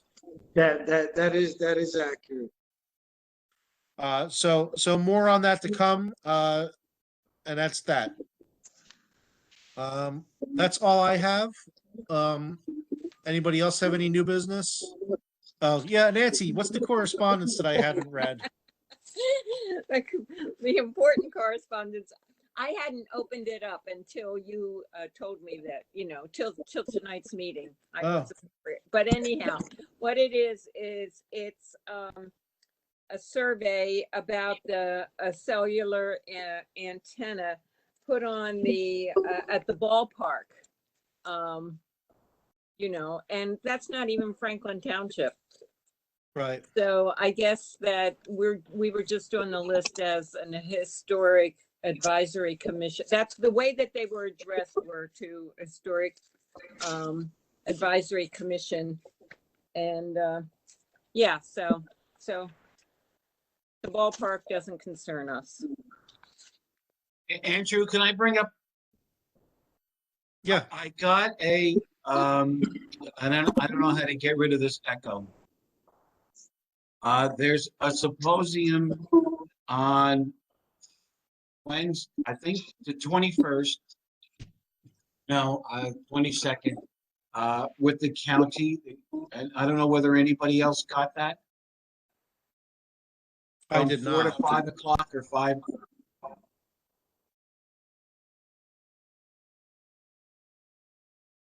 Can you repeat that, Bob? I didn't hear what you were saying. Okay. Did anybody get an email from the County Historic Society with regard to a Is Zoom this meeting on the 21st or the is this 22nd. on the long range plan focus group? Yes, Vince forwarded me that email. okay. To,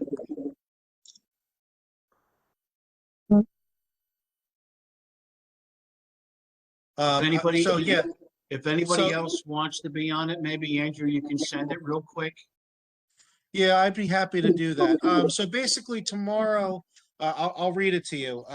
You're invited to participate in a focus group discussion representing the community you support and service. It is of the utmost importance for us to understand how arts, cultural heritage, and history relates to your organization's mission and what matters to your members, clients, or patrons. Your participation will help us shape a more engaged and prosperous Somerset County. The focus group will take place Wednesday, July 21st at 4 p.m. Please use the form below to relay your interest availability. Anybody interested in that? I mean, I am. Yeah, if I can find the time to do it, yeah, I'll Basically, Andrew, can you have more than 4 people or a quorum at this? Are you allowed to? I don't think we should have a quorum at this. But I don't know, Vince. You can, but you really shouldn't. You know, there's no prohibition because it's a Zoom meeting, right? So, It is a Zoom. It is a but Zoom meeting. You really should never be together, and because God forbid you start having a discussion and you all opine on something, and then there's a quorum on that discussion. It's easier to make sure that you don't have a quorum so there isn't a mistake done. So I would say, you know, if you want to have a couple people attend, decide tonight. Okay, Those, so and then that's all should be on that call. okay, so who's interested in attending? Glenn, you are? No, that's okay. I'm good. Bob, you are? I'm gonna try to, yes. Anybody else interested? Well, I'll forward the invite to everybody. Well, I can't forward it to everybody because I don't want everybody signing on. Is anybody interested other than Bob? Nancy, you love these things. No, I have plans tomorrow afternoon. All right. I'm going to be on the call, at least listening in. I don't know how much of a participant I'm going to be because I'm going to be driving to South Carolina. So Bob, if you already have the invitation, you could join. Glenn, I'll send it to you because if nobody else is on, you're welcome to join. David, I think you said you were mildly interested. Yeah, I'm interested. It's a case of I have to check my work calendar moves around quite quickly. Yeah, so if you send it to me, I'll join if I'm available. All right, I'll send it. I'll send it to Glenn and Bob, and with myself and Mr. LaCourte. I don't think there's going to be 4 of us on there at any given time, so I think we'll be okay. Yeah, because they have my old email address, Pat Media, which I haven't had in 10 years. Does anybody have Pat Media? It's all Comcast now. Yeah, I don't know where I mean, I got a phone call today, so.